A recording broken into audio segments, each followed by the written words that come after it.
Untuk seringkali emang nggak tahu dari awal gitu kan. Jadi nggak tahu nanti artinya itu bener atau enggak gitu. Baik, jadi itu sih paling yang di masalah. Ada kekhawatiran atau you have a concern whether your writing itu sudah misalnya synchronized between misalnya the principles of the grammar dan juga meaningnya udah benar atau belum gitu ya? Betul Kak. Oke, baik. Kira-kira lagi, nah lo banyak pertanyaan. Udah nggak apa-apa, dia open mic aja. Oke, dan kira-kira kalau dari pembahasan tentang grammar sendiri yang masih menjadi kayak PR besar untuk dipelajari seorang Dio ini apa? Banyak Kak. Yang apa namanya? Yang tenses saja tuh kadang tuh masih kerap bahasa Jawa kan. Masih sering bingung. Jadi yang lainnya banyak Bingung juga. apa? Bingung jenis-jenisnya apa aja gitu. Terus formulanya apa gitu ya? Iya, formulanya sih Kak. Sama penggunaannya itu. Baik Dio. Oke, terima kasih Dio for sharing. What about you Hilman? Hey man. Yo. Well, oke. Ya, gimana? Kumaha? Kalau aku sih mungkin vocabulary kali ya Kak. Oke, Kadang-kadang vocabulary. penggunaan apa ya? Kata satu di kalimat ini kadang berbeda di kalimat yang lain meskipun katanya sama gitu sih. Oke, Kadang jadi ada yang seperti padanan katanya gitu ya, padanan iya. katanya. Oke. Mungkin sinonim kali ya atau apa ya istilahnya? Ya, the synonym atau misalnya the close meaning words yang punya kesamaan atau bisa saling menggantikan gitu ya. Iya. Baik. Itu berarti berhubungan dengan vocabulary. Tapi kalau misalnya banyaknya kosakatanya sendiri gimana? Ya masalah sih itu juga. Sudah ini, kamus yang 1 miliar itu sudah berapa juta? Berapa ratus juta? Baru 1% kayaknya. Saya mah bingung ya, bagaimana caranya mereka tuh bisa bikin kamus menghitung kata sekian miliar. Kan ada tuh ya kamus-kamus kayak gitu ya. Keren sih. Dan itu bener nggak 10 miliar? Itu Pernah dia saya mau gak? tanya juga. Nggak pernah makanya. Orang tuh kalau beli, banyak kali ya. Ya siapa juga mau ngitung ya kan.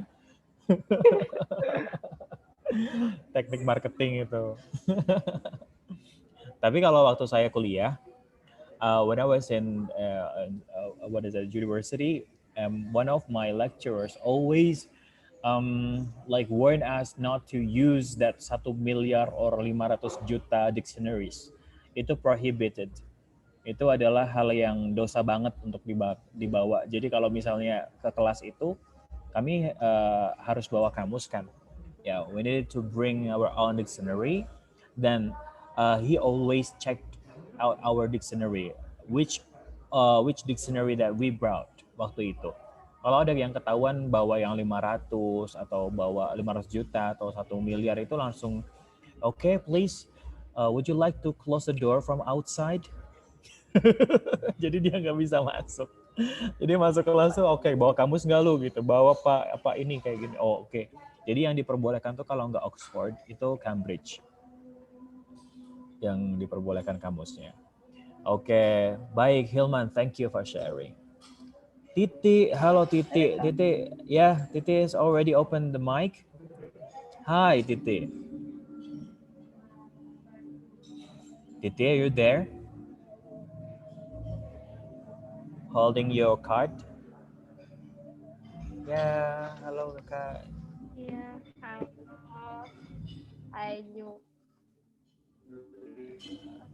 Kok ini suaranya kayak slow motion gitu ya? Yes, I'm here. Itu kayaknya karena connection kayaknya. Connection not really good. So, yeah, your voice goes slow. Okay, well. So, thank you Titi for joining us. Dan teman-teman semua, This is not what we are going to do for our activities tonight. Let me give you a brief information first about writing. Sebentar, tadi saya taruh di mana ya?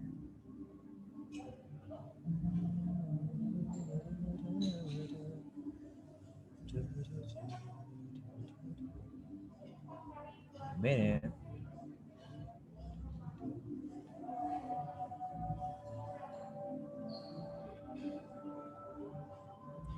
Oke, bisa ngelihat ya?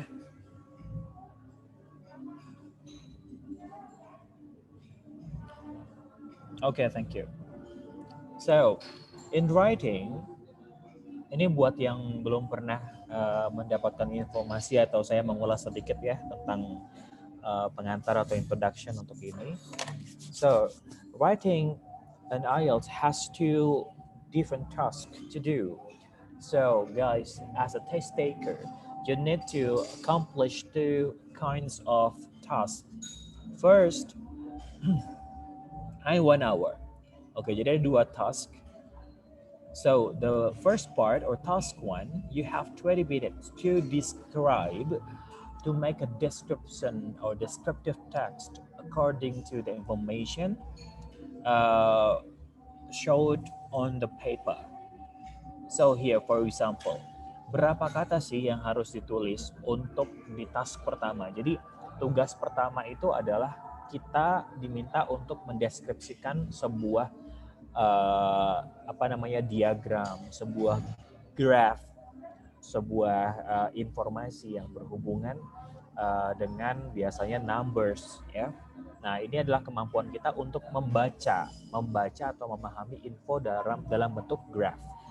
Nah, at least setidaknya teman-teman menuliskan katanya itu di task 1 itu 150 kata.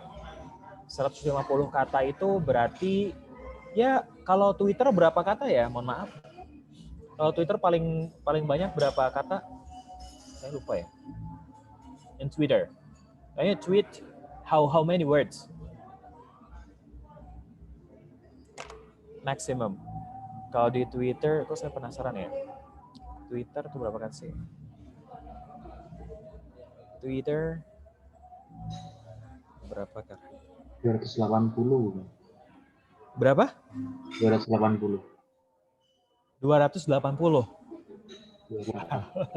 Berarti it's more than task 1 ya di IELTS ya. Thank you, Zidane. So Twitter can be a platform for you to learn how to write. Coba aja, for example, if you have like 10 days or 1 month to learn how to write through Twitter. Just tweeting every day, 1 day, 1 tweet in English. And then, okay, well, back to this. Itu tadi cuman itu aja. Jadi 150 kata in response to a particular graph. Misalnya ada bar or line or pie graph. Jadi ada macam-macamnya, or in the form of table or chart or processes. Jadi seperti itulah, kebayang ya. Nanti akan saya munculkan juga contohnya. And while in details, this tests your ability to select and report the main features. Jadi ada the main features. Features itu apaan sih? Nanti akan saya jelaskan lebih lanjut. And to describe and compare data, identify significance and trends in factual information, or describe a process. Itu task 1. And task 2, you have 40 minutes to write at least 250 words. Dan teman-teman di situ yang teman-teman tuliskan adalah paragraf argumentatif. Jadi bedanya begini, kalau yang task pertama paragrafnya adalah paragraf deskriptif, paragraf kedua itu adalah paragraf argumentatif. Meaning, kalau deskriptif, everything you write itu in response to information you see or you get from the graph. Oke, plek ketiplek kalau orang Jawa ya, udah harus just copy and paste the data, no need to modify the numbers. Oke, nah sedangkan misalnya argumentatif ya, you need your own knowledge or insights to strengthen or to sharp your ideas in the form of argumentative text. Nah, dalam 250. Well, biasanya kalau di task 2 bakal ada issue atau bakal ada problems yang diberikan gitu. Oke, teman-teman.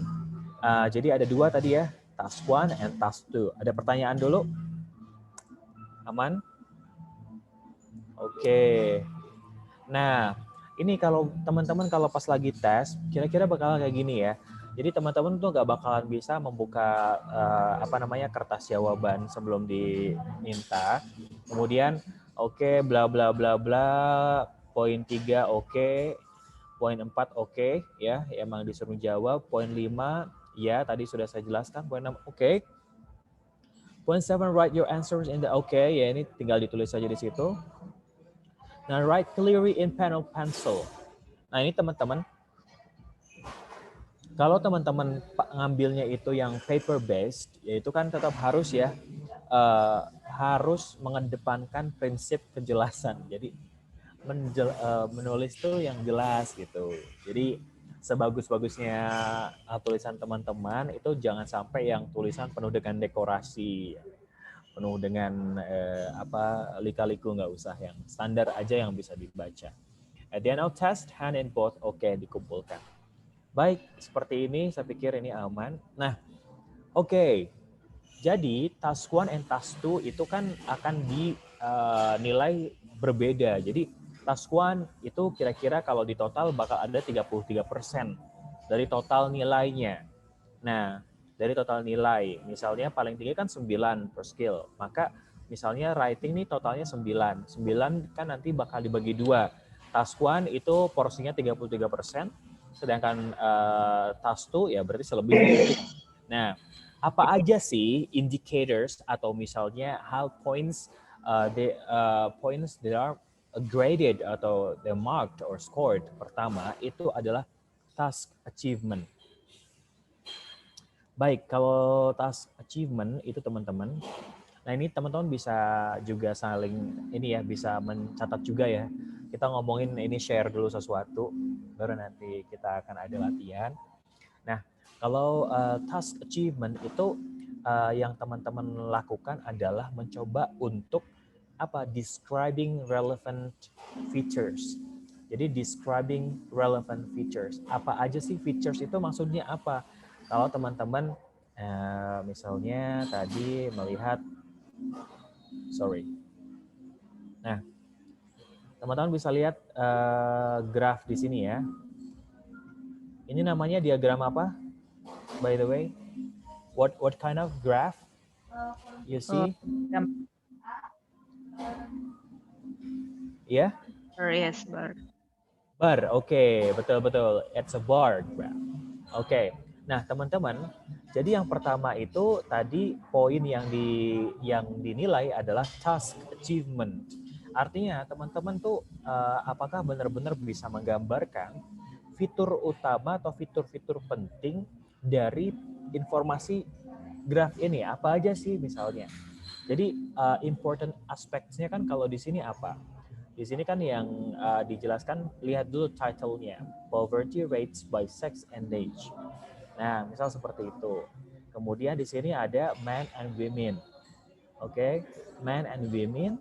Kemudian di sini ada usia. Oke, sedangkan di sini ada persentasenya. Nah, ini yang harus teman-teman lihat. Kemudian yang teman-teman lakukan juga apa? Maksudnya untuk task achievement. Nah, teman-teman di bagian ini teman-teman lihat bagaimana trennya. Tren itu kenaikan dan penurunannya akan seperti apa sih gitu kan? Apakah seperti ini atau seperti ini? Lihat mana yang paling dramatis. Nah, yang paling drastis, yang paling ekstrim untuk misalnya kalau ada jump ya, ada lompatan-lompatan atau ada gap. Wah, mana nih dari sekian banyak informasi mana yang paling ekstrim, itu bisa dimunculkan nanti, bisa dibahas. Kalau yang equal itu bisa untuk tambahan aja. Nah, itu task achievement. Jadi key features atau key information yang significant itu harus dimunculkan. Oke. Nah, kemudian teman-teman bisa juga memperhatikan poin yang kedua. Poin yang kedua itu apa sih?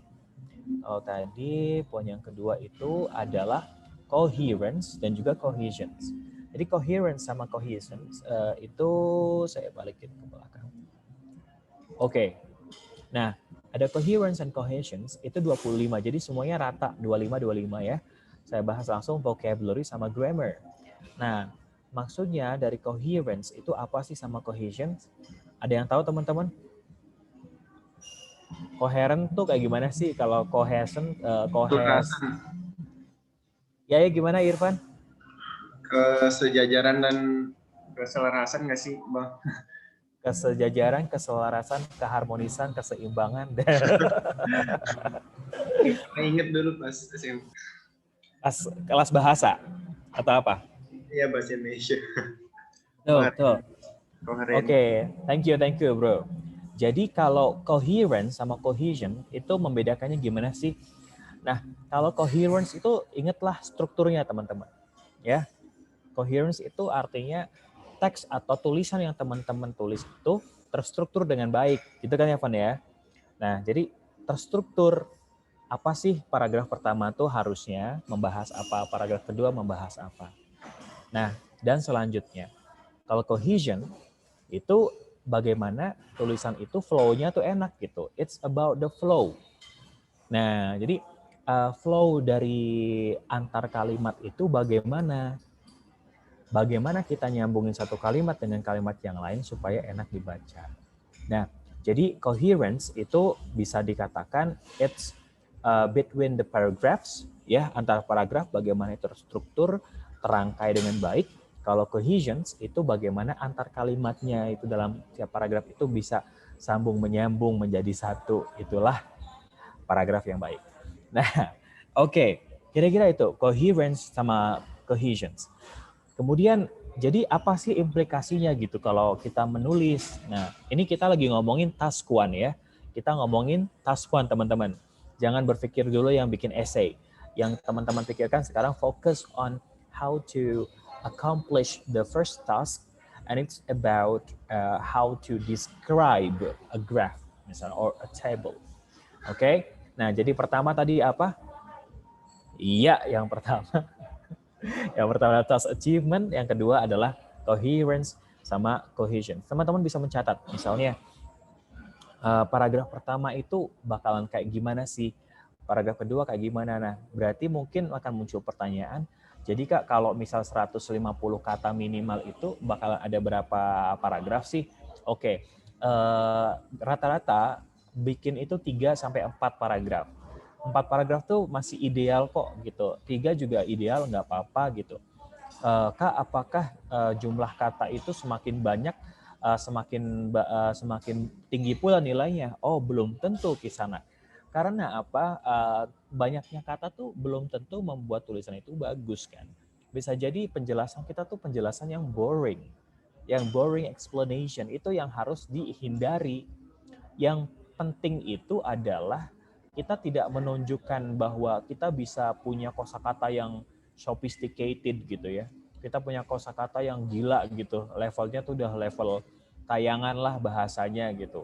Sedangkan yang paling signifikan itu dilupakan. Jadi yang terpenting dalam menulis terutama description atau descriptive task itu adalah tulisan kita sesuai dengan apa yang sesuai dengan informasi yang ditampilkan oleh graf. Oke. Saya muter-muter nggak sih ngomongnya? Iya kayaknya. Oke, lanjut deh.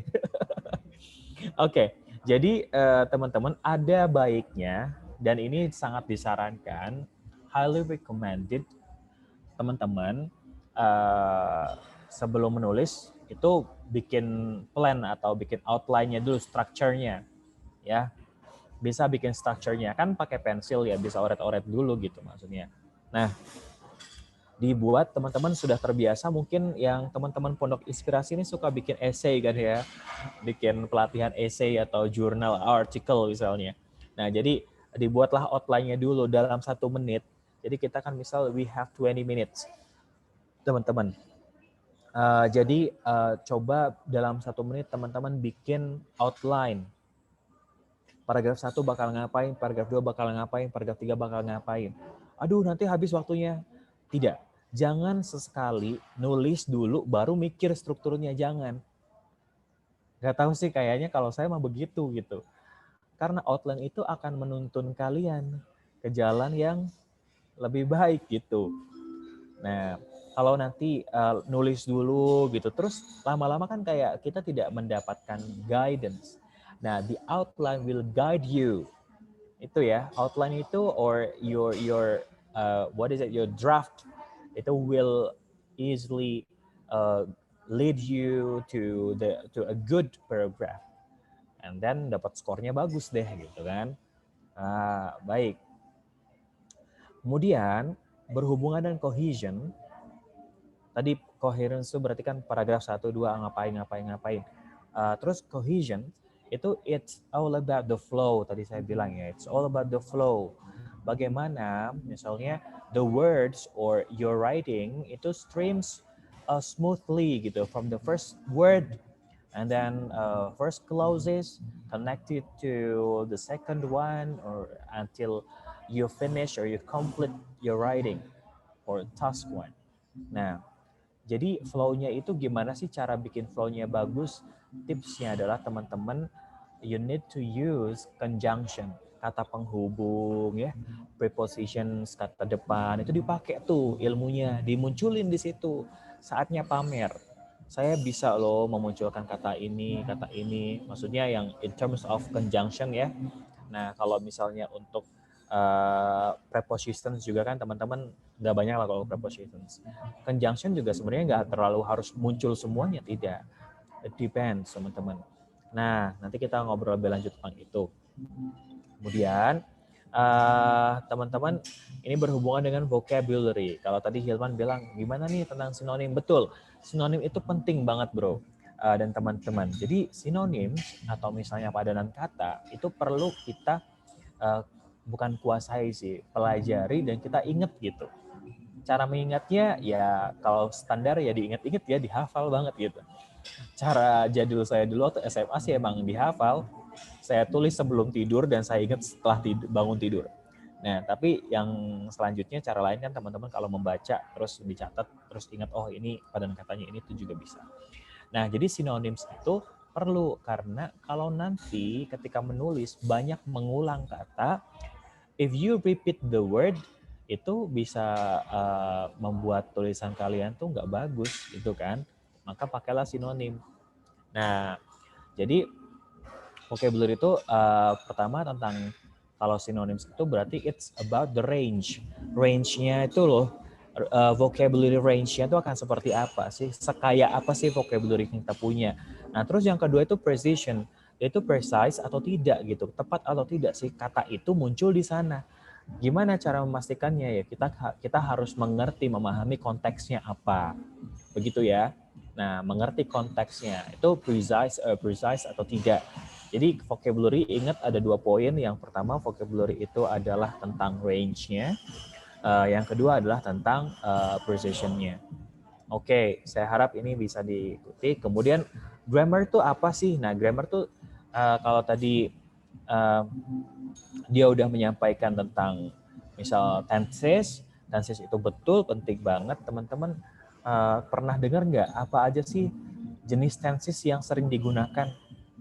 Misalnya top 3 deh.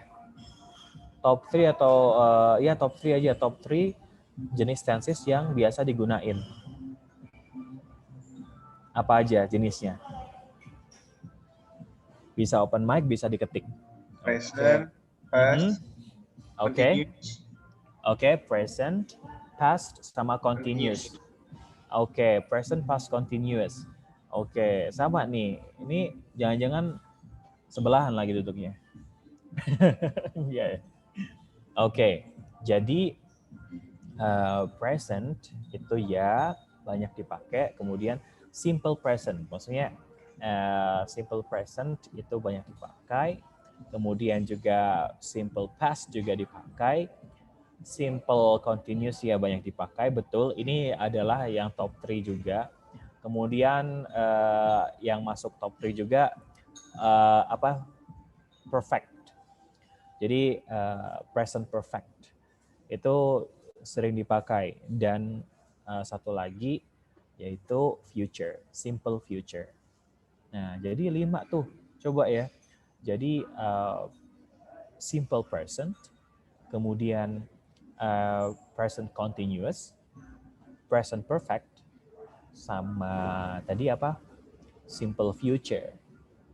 Teman-teman coba deh itu diingat-ingat.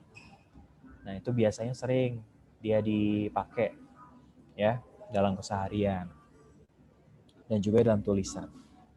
Oke.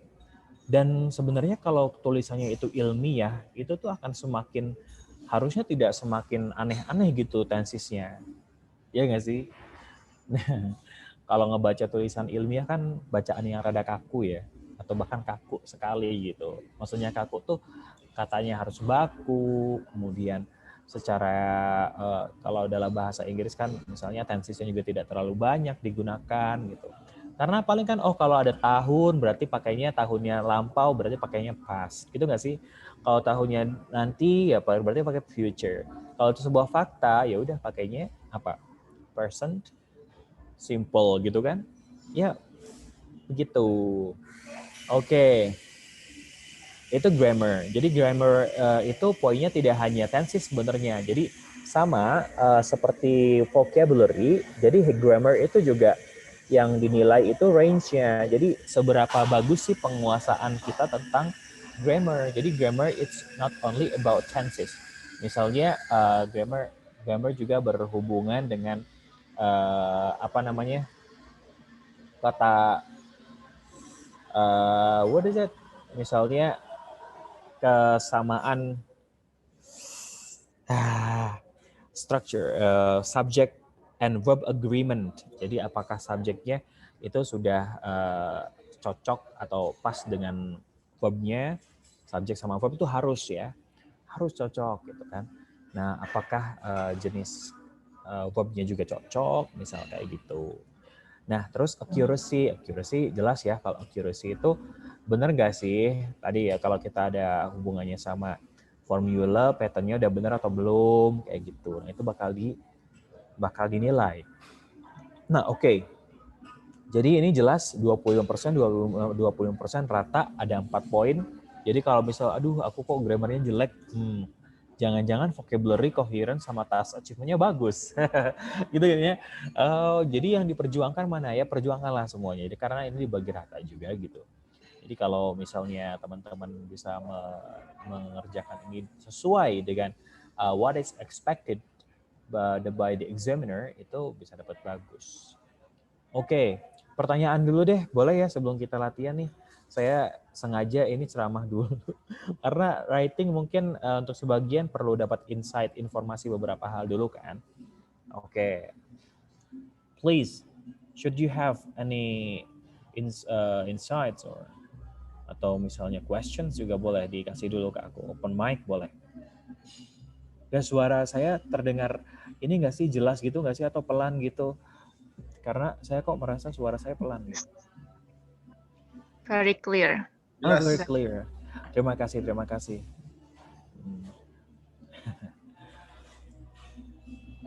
Silakan yuk. Oke. Aku sebenarnya pengen itu aja sih, pengen ngelurusin aja soalnya. Jadi kan aku pernah ikut les gitu. Iya. But itu setengah 50-50 gitu. Ada muatan IELTS-nya, juga ada muatan tukum. Nah, ada materi. Izinin. Sorry tadi ke ini apa? Kayak naik turun suaranya. Kayak apa itu namanya? Aku pernah ikut yang jadi nggak fokus di salah satu. Jadi TOEFL sama IELTS itu 50-50. Jadinya muatan apa itu namanya campur gitulah. Ada di materi writing kan mesti itu punya IELTS gitu kan. Lah, materi writing itu kita ujuk-ujuk atau tiba-tiba itu disuruh buat esai, Kak.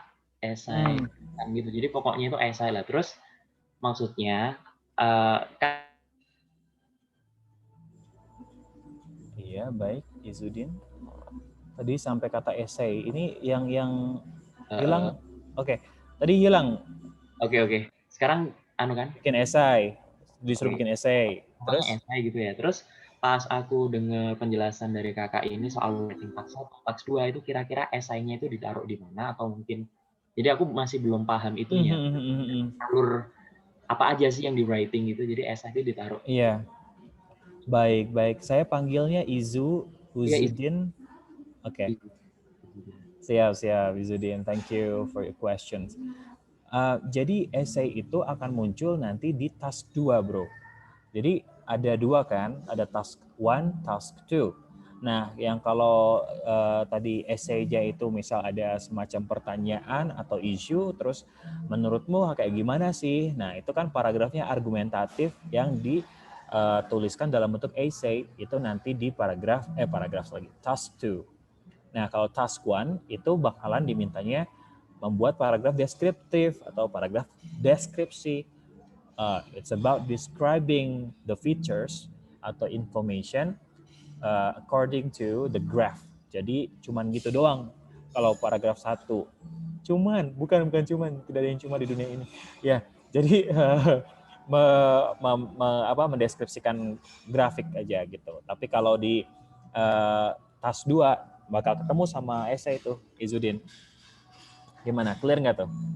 Iya, jadi lebih mungkin bisa dikatakan lebih simpel gitu ya di task 1 gitu ya. Iya sih, bisa jadi karena informasinya kan sudah ada ya. Tinggal iya. Nah, yang kedua tuh kita kayak beneran dites untuk apa ya? Gimana sih cara pikir kita gitu kan. Nah, bagaimana juga tentang knowledge kita juga sih tentang satu isu kayak gitu. Enggak clear. Jadi kayak Clear? Oke, clear. Iya, dan panjangnya beda tuh, panjang paragrafnya. Kalau task 1 itu 150 minimal. Jangan mepet 150, pokoknya 160 deh aman. Nah, dihitung bener. Tapi lama-lama juga nggak, ini kok paham gitu harus berapa banyak. Nah, jadi jangan mepet-mepet. Kalau misalnya task 2 250 lebih panjang. Waktunya juga dikasihnya lebih panjang, 2 kali lipat. Kalau ini kan 20 menit. Oke, thank you Izudin. Teman yang lain? Nah, ini contoh-contohnya ya akan muncul seperti ini. Udah biasalah kalau teman-teman Maya lihat seperti ini. Nah, yang perlu dilakukan itu ketika pertama kali melihat soalnya, pahami betul. Jadi mungkin bisa dibilang manfaatkanlah waktu 1 menit pertama ketika melihat ini untuk memahami segala informasi yang ada di sini. Dimulai dari apa? Dimulai dari instruksi atau misal di sini lihat the chart shows the percentage bla bla bla. Ini harus dipahami betul. Kemudian lihatlah judulnya. Lihatlah apa aja yang ada di masing-masing apa sih ini namanya? Kuadran ya? Apa sih? Lupa gue namanya. Kalau matematika. Apa sih kalau kayak gini? Ya pokoknya garis presentasi ini sama garis besi. Apa guys? Kasih tahu dong, aku lupa namanya. Terus atau yang bentuknya seperti ini, yang pie gitu. Nah, terus dilihat mana tadi yang tren-trennya dilihat, dipahami. Pokoknya mana yang memperlihatkan adanya gap yang ekstrim itu sasaran empuk untuk di-expose. Ada lagi yang ingin bertanya untuk ini?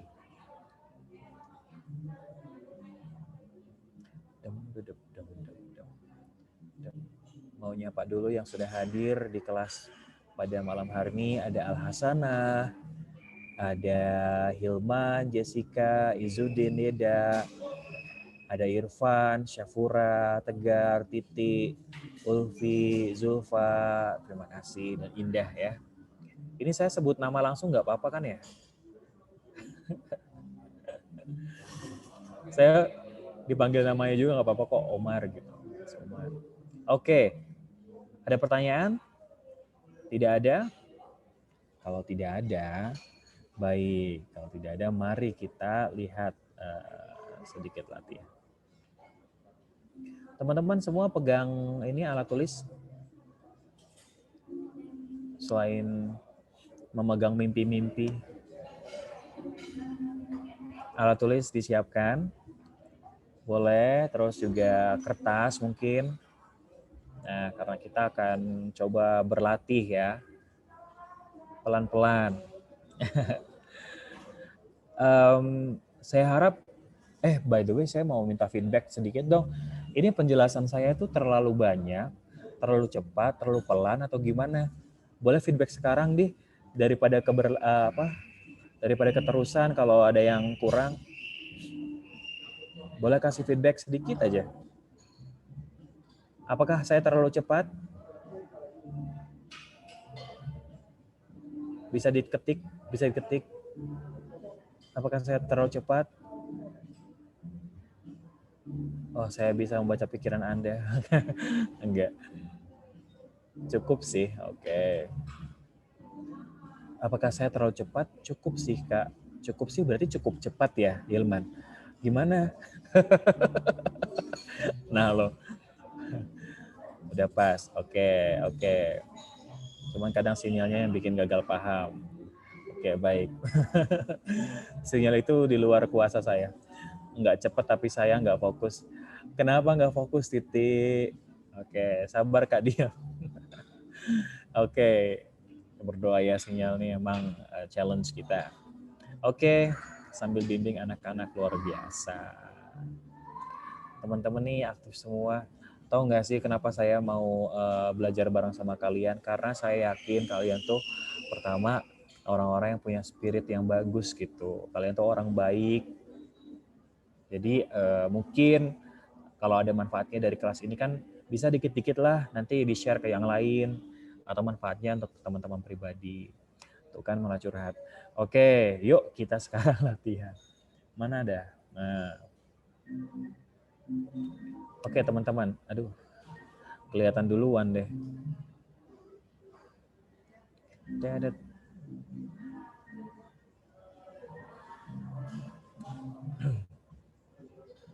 Oke, teman-teman, lihat di sini. Teman-teman melihat ada sebuah chart. Nah, andai sekarang adalah waktu teman-teman tes. Yang pertama dilakukan adalah pahami semua ya. 1 menit, silakan dipahami. Saya beri waktu 1 menit untuk memahami ini.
Oke, sudah dipahami ya teman-teman.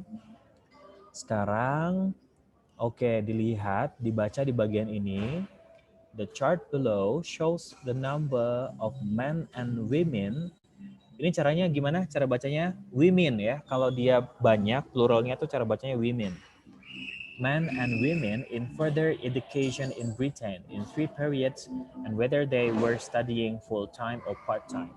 Nah, teman-teman, bayangin, ingat bahwa kita perlu menulis 150 kata. 150 kata itu bisa nanti akan dibuat 3 atau 4 paragraf, 3 atau 4 paragraf. 3 atau 4 paragraf. Paragraf pertama tuh apa sih isinya? Paragraf pertama itu kan introduction ya, atau misalnya general overview of the task. Of the text, atau misal of your writing. Nah, di sini yang perlu teman-teman lakukan adalah untuk paragraf pertama memparafrasekan informasi ini. You got my point? Nah, parafrasa itu seperti apa sih? Ya, kita mencoba untuk menuliskan kembali di sini dengan bahasa kita gitu ya, atau dengan cara, misal kalau di sini sinonim, betul. Kalau Hilman tadi bilang sinonim. Misalnya di sini, kata shows. Sinonimnya kata shows apa, teman-teman? Ini kita bicara paragraf 1 ya. Sinonimnya kata shows apa? Bisa ditulis. Present. Presents, oke, good. Apalagi tuh?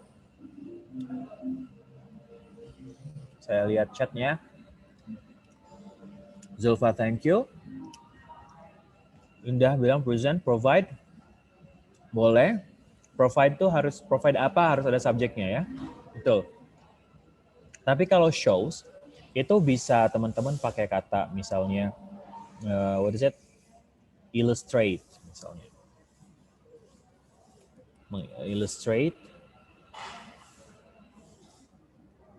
Nah, atau misalnya display, bisa.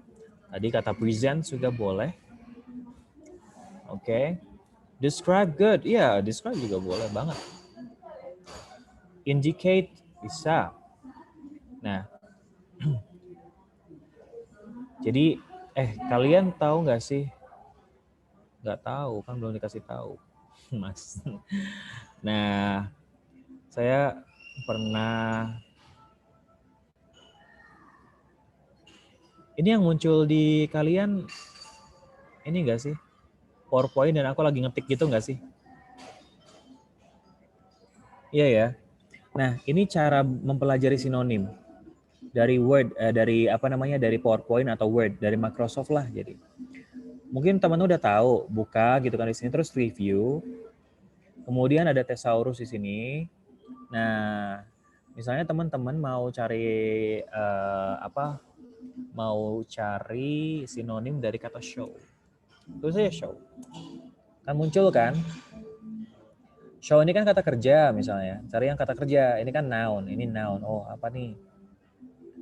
Ini noun juga. Nah, ini kata kerjanya. Ada kata present, display, ya, expose, indicate tadi ada, atau reveal, atau misalnya di sini appear or tidak kalau ini. Nah, atau misalnya di sini ada illustrate, demonstrate, oke, explain. Nah, dipilih mana yang familiar, mana yang popular dipakai sinonimnya, ya. Jangan terlalu aneh pokoknya. Jangan terlalu aneh. Nah, ini ya caranya. Kelihatan nggak sih? Please, saya khawatirnya tuh tadi saya mencet yang share screen atau apa gitu. Atau yang cuma single screen. Kelihatan nggak? Kelihatan. Kelihatan ya. Jadi begitu caranya bisa dipakai. Dan tanpa harus terkoneksi ke internet kan. Kata apa lagi contohnya? Yang mau dilihat. Misalnya kata period. Nah, period di sini ada episode, phase, cycles, time misalnya, ada kata time. Ada kata era, ada kata epoch, tapi aneh nih, jangan dipakai yang aneh-aneh. Teman-teman coba ini deh confirm apakah kata itu dipakai benar di konteksnya itu atau tidak. Karena kan muncul kan otomatis ya, tapi tidak semuanya pas gitu di konteks itu ya, harus tetap tuh. Oke. Semoga ini bisa membantu ya kan. Nah, sekarang teman-teman lihat lagi kembali ke sini. Ini bisa menjadi satu kalimat, bisa dua kalimat loh. Tadi kan misalnya apa aja yang bisa ditulis. Kata below nih diganti harusnya, tidak ada kata below. Nggak boleh ya. Chart, misalnya shows nih bisa diganti kata kerja. Kata kerja biasanya bisa di otak-atik. Terus apalagi teman-teman yang bisa diganti di sini? Yuk diskusi dulu. Apalagi men sama women, boleh nggak kita ganti? Dengan apa kalau bisa? Men sama women? Jadi apa? Maaf. Tadi siapa yang open mic? Boleh diulangi? Men sama women bisa diganti sama apa ya padanan katanya? Apa teman-teman? Ada male sama female, gitu kan? Bisa tuh. Nah, terus apa lagi?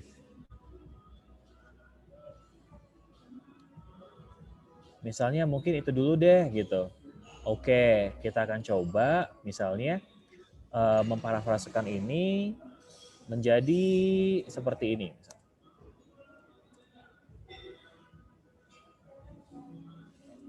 Oke. The bar chart, ini kan bar ya. Jadi tambahin aja misalnya the bar chart. Kalau misalnya bentuknya pie, ya the pie chart. Oke. Illustrate the number, sama kan, of males and females, karena banyak men di sini sama women. Jadi jangan lupa tambah males and females. Engage in further education in Britain, titik, bisa dibuat satu kalimat. What it shows whether they were studying full time or part time. Ini untuk bilang apa? Di sini kan bilangnya in 3 periods and whether they were studying full time or part time. Dibuat seperti ini. Shows whether they were studying full time or part time and it's divided into 3 periods. Titik, ini harusnya ada titik. Nah, ini sudah jadi satu paragraf. Pokoknya satu di paragraf pertama itu teman-teman memparafrasakan judul gitu.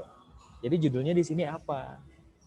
Jangan dulu menampilkan angka-angka 1.200, 1.000 kayak gini detail, jangan. Kalau di sini ada angka tahun itu beda cerita. Misalnya di sini ditulisin tahunnya, ya nggak apa-apa ditulis di situ. Tapi jangan go deeper dulu, jangan. Paragraf pertama pokoknya memparafrasakan ini. Nah, gitu. Ada pertanyaan nggak untuk paragraf pertama, bikin paragraf pertama? Ayo, ada pertanyaan nggak?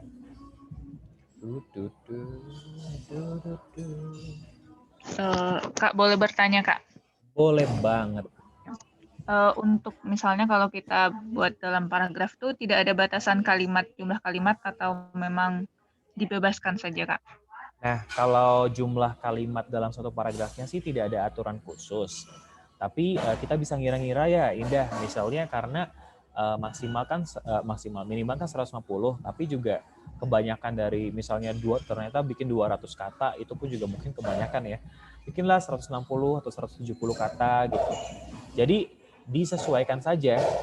Kayaknya juga jadi kalau ditanya ada aturan banyak berapa kalimatnya sih, saya belum pernah nemu ya. Nah, cuman tadi paragraf pertama itu isinya ini aja gitu. Ingat ya, ini tips nih, jangan kemana-mana pokoknya. Paragraf pertama itu isinya memparafrasekan ini doang. Judul bisa menjadi satu kalimat aja atau 2 kalimat. Nggak apa-apa, satu kalimat, satu paragraf, 1 kalimat pun tidak ada masalah. Ya, oke Indah? Oke, Kak, siap. Ya, siap. Nah, sekarang coba deh latihan kalau tidak ada pertanyaan. Bentar.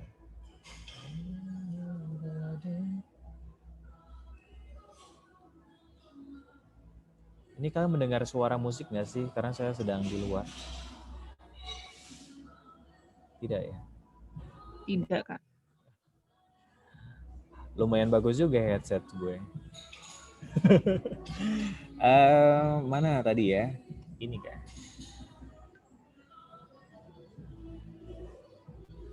Nah, yang ini teman-teman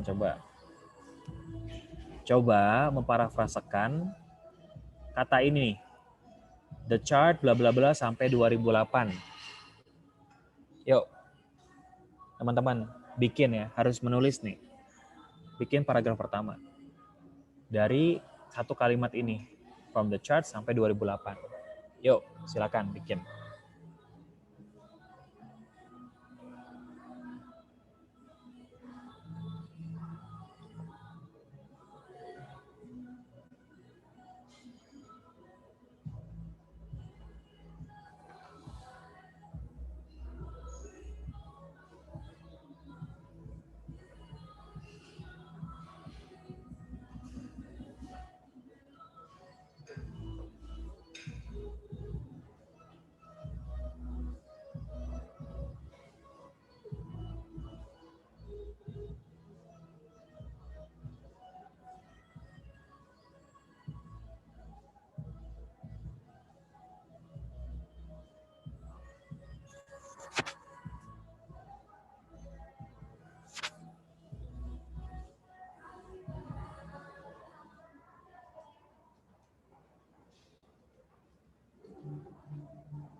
Oke, teman-teman sudah?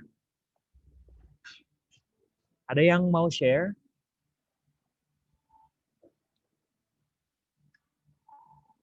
Yuk, yuk.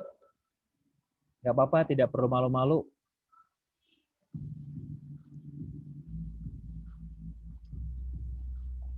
Atau mau saya pilih? Gimana? Oke, jadi kita punya kata ini kan, the chart shows the percentage of men and women living in poverty divided into 10 different age groups in the United States in 2008. Ada yang mau coba menjadi sukarelawan?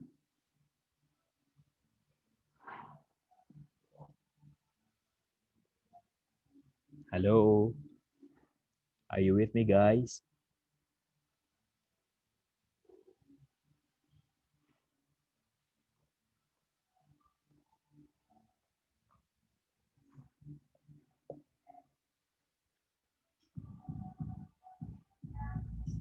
Aku mau coba ya. Oke, yeah, please. Apa itu namanya? Izudin ya, oke. Oke. Mau diketik aja atau ditulis? Diketik aja dulu sama aja. Mau Ngomong. diketik atau oke, mau diomongin. Baik. The percentage of male and female living in poverty are described in the charts.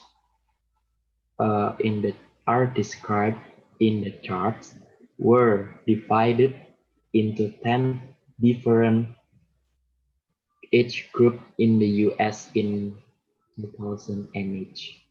Oke, baik. Jadi kalau Izudin tadi the percentage-nya dulu ya.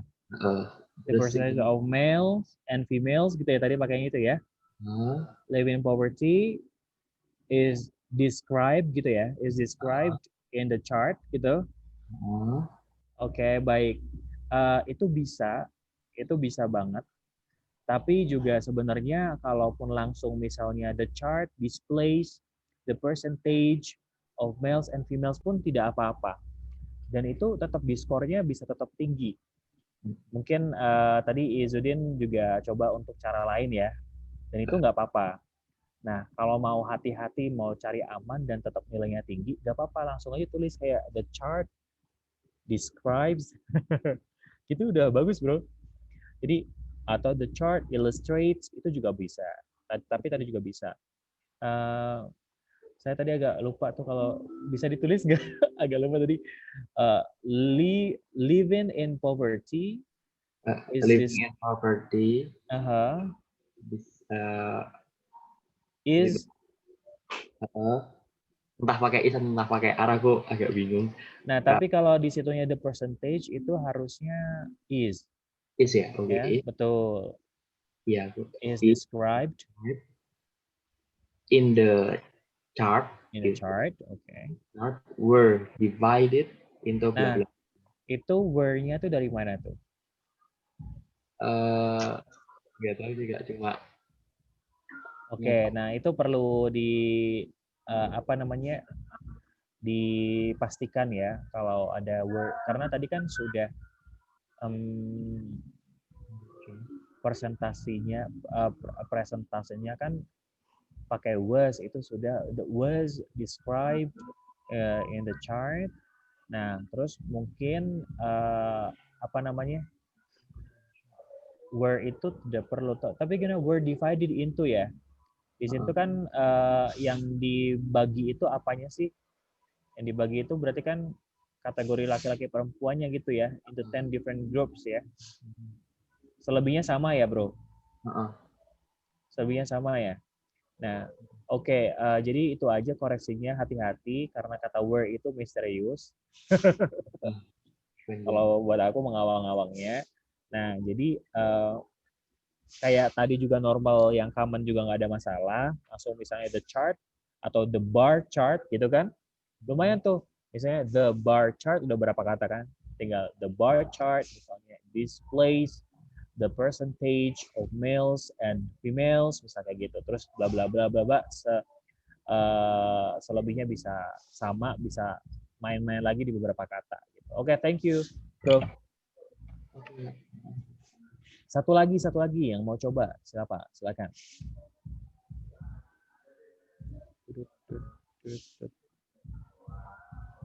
Ishwina. Hai Ishwina.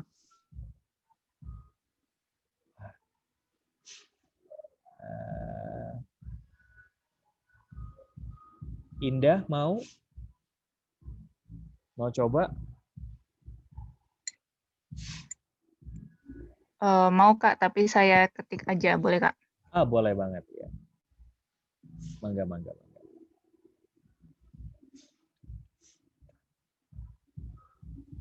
Mohon maaf Kak, yang diketik tadi hilang. Mungkin disampaikan saja. Oke, boleh. Oke. The chart illustrates the percentage of men and female in US who have Okay. lived in poverty. Okay. The data represent 10 different age groups and was collected in 2008. Oke, mengingatnya saya panjang nih. Saya tulis aja nggak apa-apa. Apa tadi? The chart. The chart illustrate the percentage. Oke, pelan-pelan gitu aja. The chart illustrates. Oke, terus? The percentage of men and women. Pakainya tetap men atau male? Male and female. Males. Ingat pakai S ya. Males and females. Yeah. Karena ininya kan banyak. Oke, men and women. Jadi males and females. Terus? Oh iya Kak. Male and females who have living in poverty. Oh, nah ini perlu dikoreksi. Yes. Sebenarnya di sini living di sini kan kalau dipretelin lagi menjadi who were living, itu bisa begitu. Jadi kan karena ini tahun 2008 udah pas. Nah, jadi yes. Who were living. Jadi who-nya diilangin, were-nya diilangin, jadi tinggal living-nya doang. Tapi kalau mau dimunculin lagi boleh. Boleh tuh. Misalnya who were living in poverty, lalu in the US. In the US, lalu titik, terus the information represent 10 different age groups. Okay, the information represents 10 different age groups. Okay, age groups. Okay, good. Yes. And the data was collected in 2008. Okay, and the data was collected in 2008. Nah, bisa aja, tapi langsung misalnya in 2008-nya itu langsung aja. Terus misal apa namanya? Jadi kalimat terakhirnya bisa langsung the information represents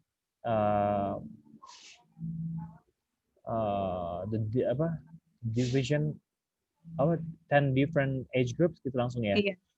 Yes, the information represent different age groups. Okay. In 2008 gitu Kak. Ya.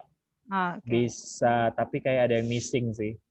Karena tadi United States-nya udah di depanin ya. Oh iya. Nah, atau misalnya 2008-nya juga dikedepanin. Gitu. Oke. Ya. Oke, bisa jadi dua kalimat seperti itu bisa, Indah. Yes, oke. Very much, Mr. Thank you, Indah.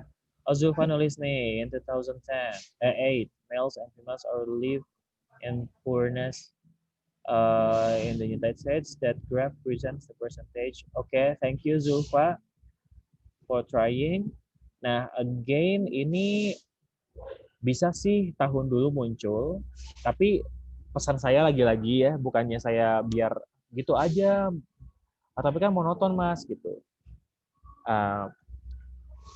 Kalau saya mah kadang berpikirnya pilih aman ya, pilih aman tapi juga dapat nilainya tetap gede loh gitu.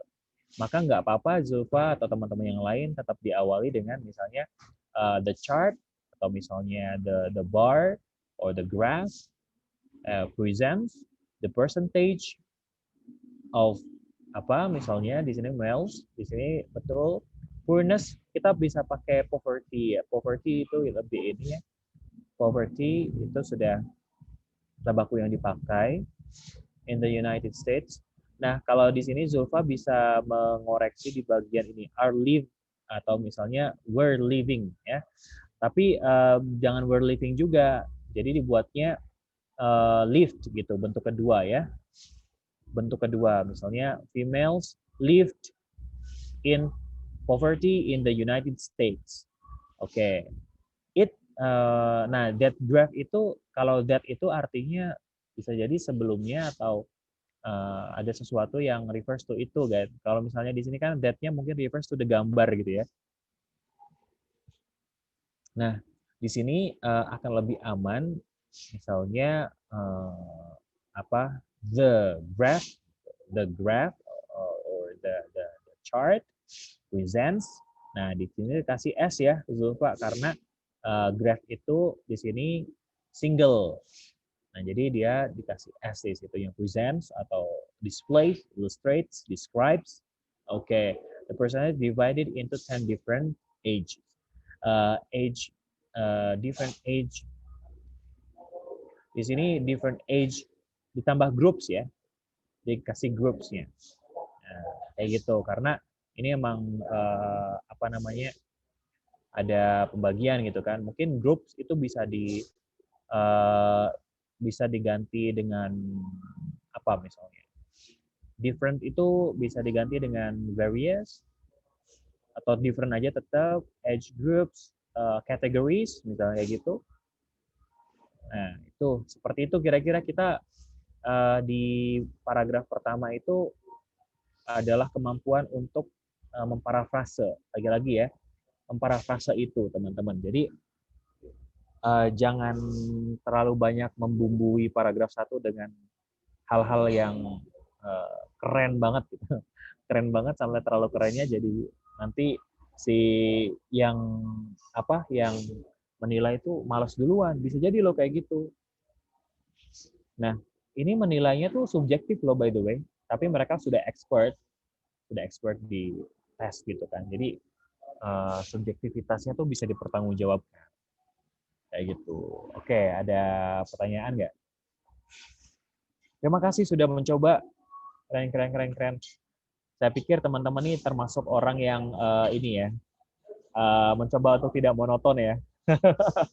Tadi coba gimana kalau tidak seperti itu banget gitu.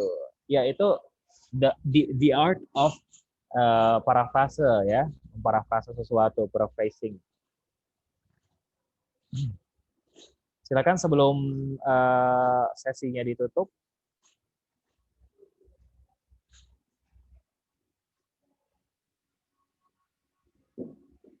Ada pertanyaan kah?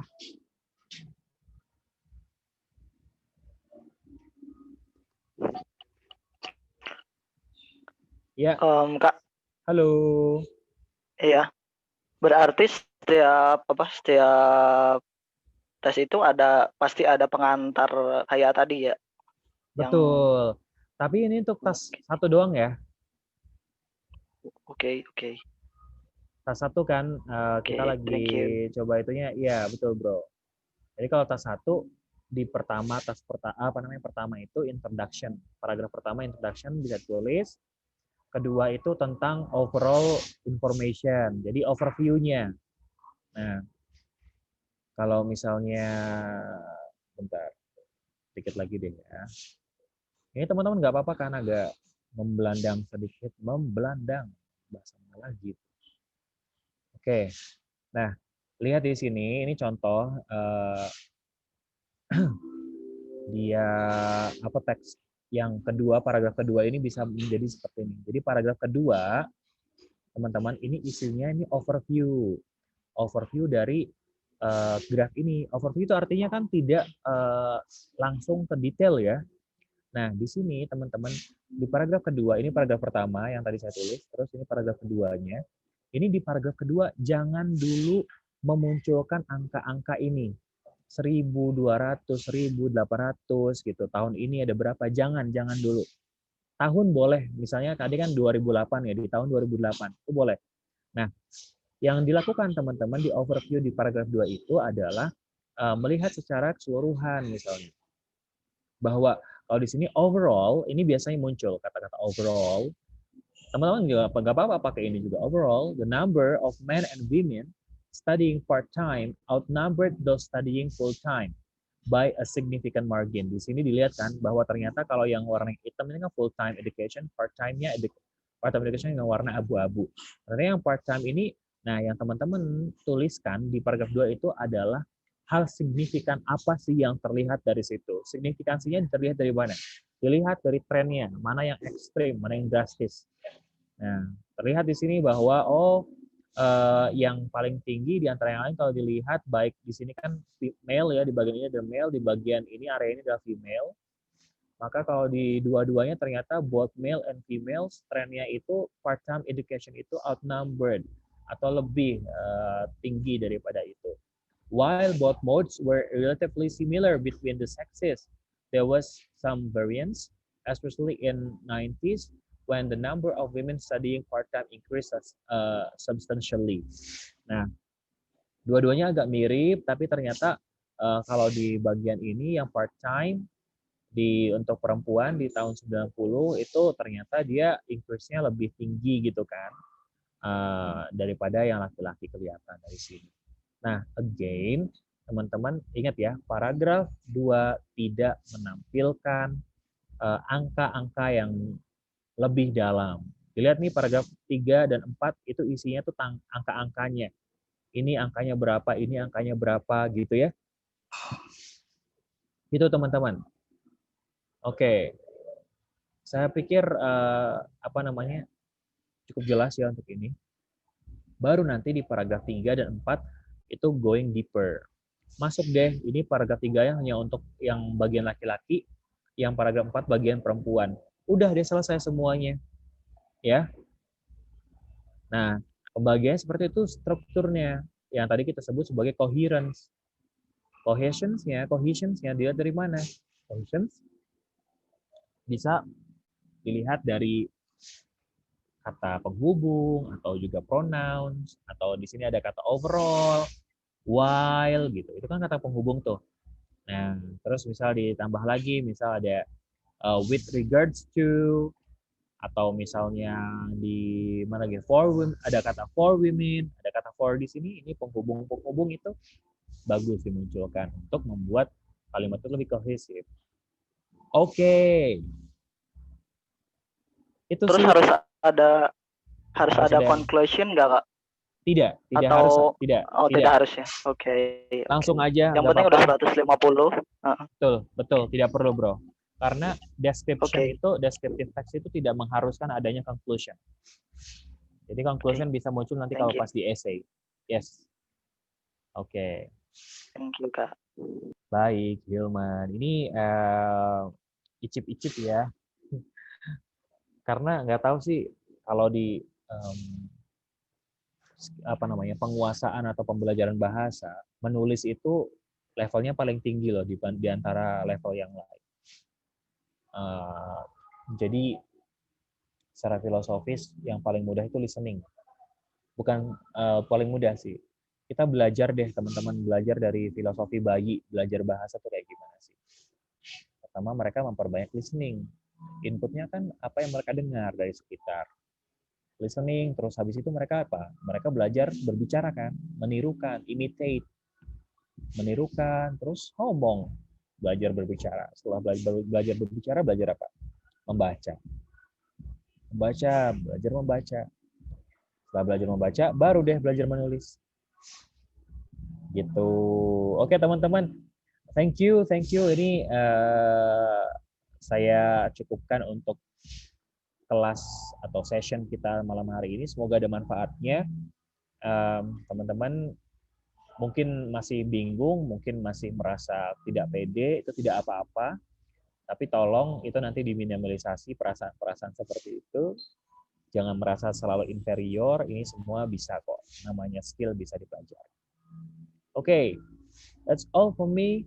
Again, thank you so much teman-teman for joining tonight session. I'm happy to be with you guys di kelas ini. Oke. Dan selanjutnya saya kembalikan ke MC moderator kita yang luar biasa. Indah, back to you.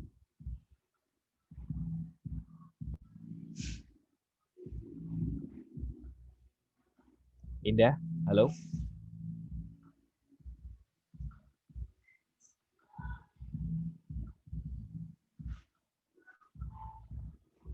Indah, apa yang terjadi dengan Indah? Atau apa yang terjadi dengan saya? Indah atau saya yang lag?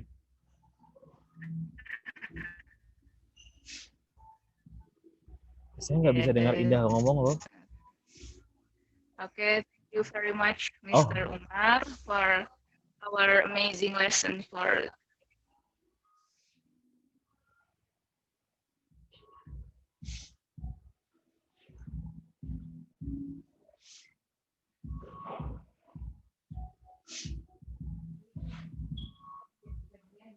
Oke, I'm sorry. Jaringan tidak stabil, mohon maaf. Tidak apa-apa. Kalau sebentar. Okay, thank you, Mark. Let me finish on with hamdalah. Alhamdulillahirrahmanirrahim. Yes, okay. There is no homework actually. Ada. Mau PR nggak? Latihan bikin paragraf 2 sama paragraf 3, 4. Mau nggak? Mau dong. Okay. Boleh Kak, buat belajar Kak. Ya. Aku harap Anda tetap bisa memberikan kontribusi Anda secara penuh, baik di departemen awal. Iya, oke. Oke. Terima kasih banyak. Ada di. Aku tutup ya. Wassalamualaikum warahmatullahi wabarakatuh.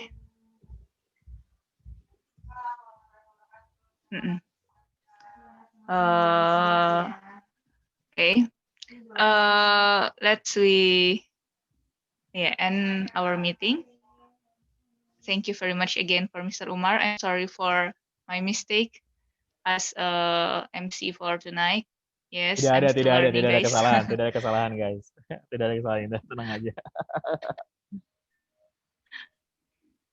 Okay. Hopefully this lesson will give a new insight in IELTS preparation for all of us. Thank you. Assalamualaikum warahmatullahi wabarakatuh. Waalaikumsalam warahmatullahi wabarakatuh. Teman-teman semua, terima kasih. Waalaikumsalam. Yes. Dadah, bye-bye. Saya pamit ya. Kak. Thank you very much. Oke. Semangat buat IELTS selanjutnya hari Kamis insya Allah. And meeting for all. Goodbye.